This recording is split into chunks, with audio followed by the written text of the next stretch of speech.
ऐका वाचा म्हणा. मुलांनो, आज आपण इयत्ता 7वी सुगम भारती पाठ क्रमांक 4 अनुभवी शेतकरी याचे वाचन करणार आहे. चला मग सुरू करू. विद्यार्थी मित्रांनो, आमच्या चॅनलला सबस्क्राईब करायला विसरू नका. लवकर सबस्क्राईब करा. आयुष्यभर कबाड कष्ट करून रामरावांनी 8 एकरांची शेती स्वतःच्या मालकीची केली.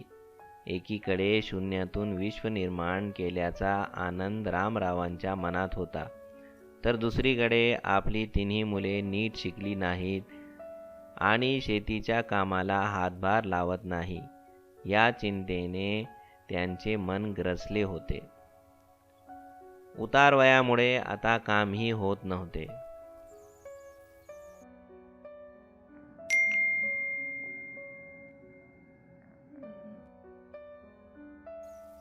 त्यात मनाच्या या रोगाला कोणतेच औषध लागू पडत नव्हते. बिछाण्यावर पडलेल्या रामरावांच्या डोळ्यासमोर 8 एकरांचा हिरवागार पट्टा ओसाड पडल्याचे दुःख स्वप्न तरळून जायचे. जीव घाबरा व्हायचा. पण तिन्ही मुलांना फिकीर नव्हती. 22-25 वर्षाचे हे तगडे तरुण गावभर हिंडत, गप्पा मारत आणि फक्त जेवायला घरी वेळेवर येत. रामरावांना काय करावे हेच कळेना. एके दिवशी डॉक्टरांकडे जाण्याच्या उद्देशाने रामराव घराबाहेर पडले. दवाखान्यात न जाता पेठेतल्या एकमेव बँकेत गेले. बँकेच्या व्यवस्थापकांशी अर्धा तास चर्चा केली नि परत घरी आले. रात्री रामरावाच्या पत्नीने सर्वांना जेवायला बोलावले.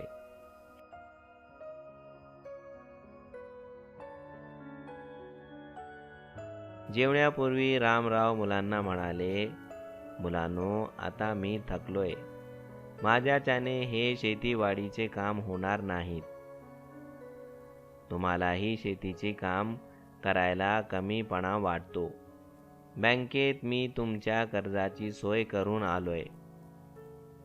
तुम्हाला प्रत्येकाला 5 लाख रुपये कर्ज मिळेल. त्यातून तुम्ही पोटपाण्याचा धंदा करा. कर्जासाठी जमीन गहाण ठेवायचे ठरवले.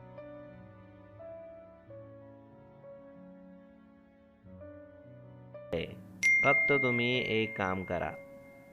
गावातल्या बँकेच्या नियमाप्रमाणे प्रत्येकानं 10,000 रुपये भरून आपापलं कर्ज खातं बँकेत काढा. कागदपत्रांची जमवाजमवी मी केली आहे. मुलांना खूप आनंद झाला. प्रत्येकाच्या डोळ्यासमोर 5 लाखांचा आकडा तरळत होता. त्यानंतर हे 10,000 कुठून आणायचे असा प्रत्येक जण विचार करू लागला. त्या रात्री तिन्ही मुले बराच वेळ चर्चा करत एकत्र बसली. दुसऱ्या दिवशी सकाळी कुठेतरी पेठेत मित्रांकडे उसनावारी करण्यासाठी गेले, पण कोणाचेच काम झाले नाही. रामराव या सर्वांचा कानोसा घेत होते. दुपारच्या वेळी तिन्ही मुले रामरावांचा निरोप घ्यायला आली. आम्ही शहरात चाललो आहोत.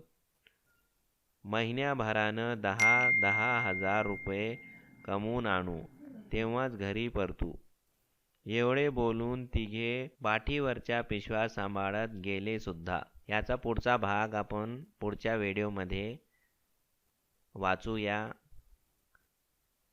तो बच्चों, आज के लिए इतना ही. जल्द मिलेंगे अगले वीडियो में. Keep watching. हमारे चैनल को सब्सक्राइब कीजिए. इस तरह के वीडियोस के लिए हमारे साथ बने रहिए.